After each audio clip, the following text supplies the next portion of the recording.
and identity and what it means to be becoming, to be in the space of becoming. Um, all of these different things that people think they should be, alongside what they want to be. And so they have their structure is a co-teacher structure, which I'm starting to really, really appreciate and love. I think it goes very well with the collaborative process. I am who I am. Carrie is in her mid-30s, white, identifies as a white woman, graduate student at CUNY. I think CUNY, either CUNY or NYU. And we're both theater practitioners in some way. Her background is more musical theater, and mine is more experimental performance. Okay, so that's the dynamic that we bring. So therefore, we bring different ways of engaging with the population of students that we engage with, but it's all great. It's great because we understand the collaborative process, and our process is one that we do a lot of talking back and forth and processing back and forth in the workshop. So I think letting the dialoguing process be a little messy is important, and I encourage that because the students need to see how you go from point A to point B. You don't need to direct them. They need to just see how it happens, and that's just. I mean, it works. It works for us, and it has worked for me. In certain parts of African American Black diaspora culture, however you want to call it, there's this thing that youth are seen but not heard.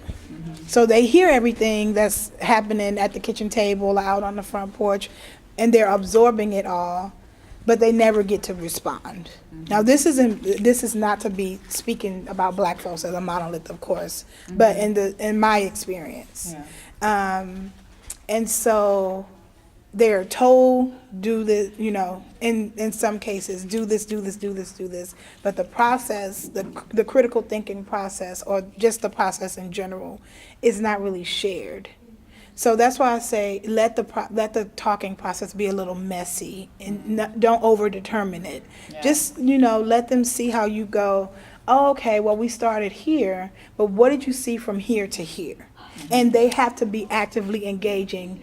And again, the seen and not heard kind of culture has to be broken through. And this may translate to Asian culture. I don't want to, it definitely doesn't translate to all aspects of Black culture. Right. But just the thing where you listen to your elders, you listen to people in authority, and you do not talk back. And if you do say something, it's a very directed response, and that's it. So they need to go through a process of being able to not necessarily feel like when they say something, it needs to just be, a direct response to what you are asking them, the process that you're laying out, but give them an opportunity to just, well, I don't want to talk about that, lady, That's not what I want to say to you. What I really want to talk about is, and that's when you'll find out what's really going on. And I don't even know what the dialogue is all about that you're asking them to bring, but when they are able to just talk, and you may give them a prompt, a sentence starter, or do this in a group or whatever. If one person in the group is going to say, but I don't want to talk about that, always. And that's where you find the real story. That's where you find the real story, right. In the places that aren't overdetermined. Right.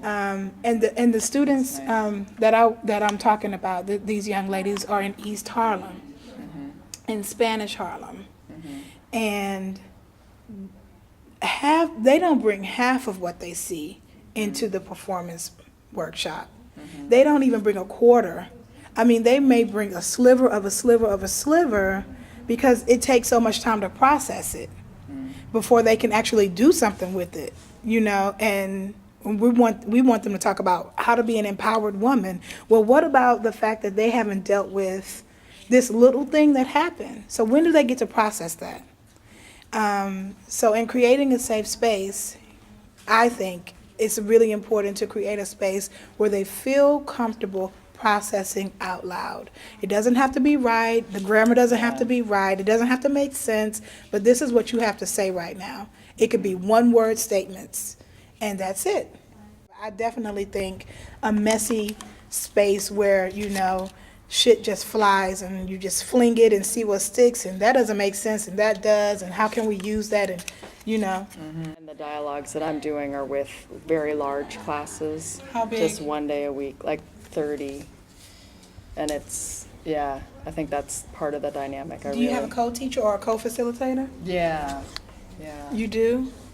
Yeah. I would split them up. Can you bring anybody else on? Yeah.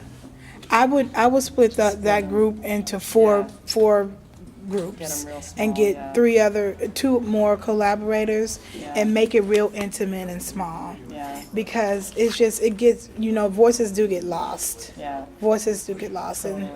And if there's a way to also record real time and play back so they can hear, I think that may be a good idea as well. Let them hear what they're saying. Yeah, because sometimes they don't realize all of what they have, you know, all of what they can bring, all of what they bring. And they don't realize that their voice is important. So why say anything? Yeah. The good talkers, that's the one, you know, the people who can really be eloquent, that's the ones you want to hear from, right, lady? So, you know, and but that's not the whole picture. Right. So, Thank you.